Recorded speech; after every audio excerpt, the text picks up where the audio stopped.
La prise en charge de l'endométriose va avoir pour but, en première intention, évidemment de lutter contre la douleur et de soulager la patiente et de mettre au repos l'endomètre extra-utérin.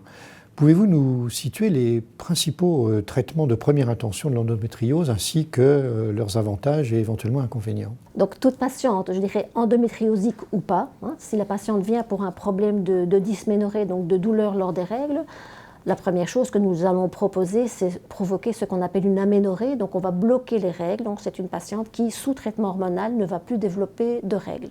Donc ça, c'est vraiment le but initial des traitements hormonaux, puisqu'on va parler d'hormones. Alors dans ces traitements hormonaux, on a plusieurs choix. C'est souvent la voie orale qui est la voie la plus facile. Donc ces traitements sont souvent des traitements soit progestatifs, soit œstroprogestatifs. Donc de prise continue, ces traitements vont provoquer une absence de règles. Si les patientes ne souhaitent pas un traitement par voie orale, nous aurons le choix avec des implants sous-cutanés, voire même un stérilet hormonal. Donc je dirais que ce sont les trois grandes voies de traitement hormonaux, mais jusqu'à présent, ce sont ces traitements que l'on administre de première intention à toute patiente qui a des symptômes d'endométriose sans peut-être être sûre qu'elle ait de l'endométriose.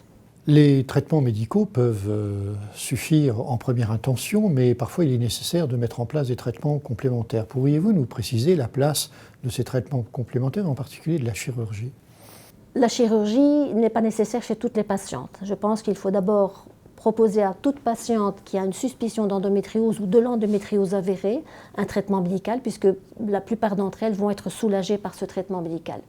Par contre, on sait que certaines lésions, je n'ai pas eu l'occasion de vous expliquer, mais ces lésions d'endométriose qui vont provoquer des fibroses, donc une réaction comme une grosse cicatrice au niveau du rectum par exemple, ne va pas du tout répondre au traitement médical. Donc c'est cette patiente qui va nécessiter un traitement chirurgical, notamment pour améliorer les douleurs en relation avec les relations sexuelles.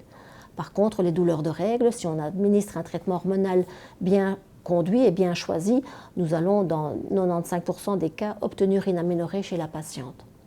Donc la chirurgie vise à traiter les patientes qui ne répondent pas au traitement médical, chez qui un certain nombre de symptômes vont persister, comme notamment ce qu'on appelle la dyspareunie profonde, donc la douleur lors des relations sexuelles.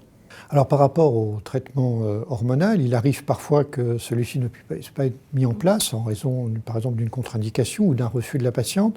Quel traitement alternatif peut-on proposer à ce type de patiente ? Il est évident que certaines patientes ont des contre-indications ou ont déjà essayé le traitement médical avec des effets secondaires importants, comme troubles de l'humeur, prise de poids, perte de sang continuelle. Donc ce sont des patientes qui d'elles-mêmes vont demander d'arrêter le traitement ou ne vont pas le prendre.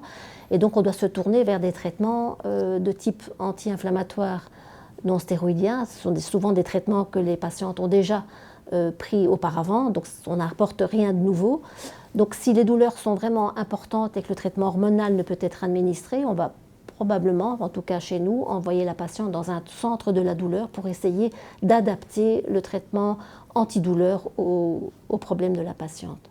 Professeur Nisol, on voit que la recherche sur l'endométriose, la recherche clinique, la recherche fondamentale se mobilise, autant sur les méthodes diagnostiques que sur les prises en charge thérapeutiques. Où en sont finalement aujourd'hui les développements de nouveaux traitements ?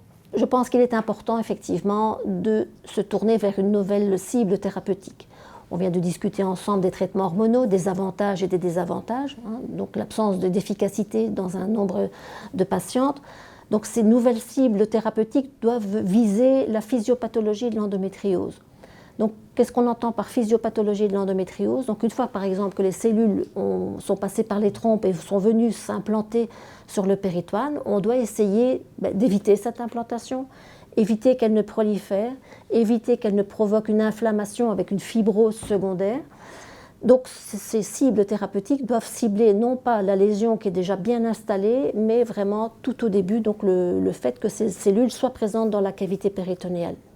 Donc qu'est-ce qu'on a dans la littérature? Donc la littérature s'enrichit de ce genre de recherche.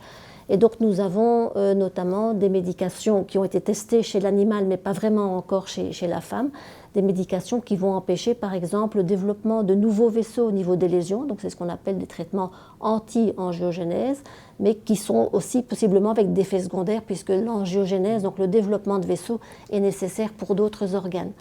Donc tous ces traitements qui visent la physiopathologie de l'endométriose sont des nouveaux traitements qui sont en cours de développement, qui sont soit testés chez la souris, mais qui ne sont pas encore testés chez l'humain.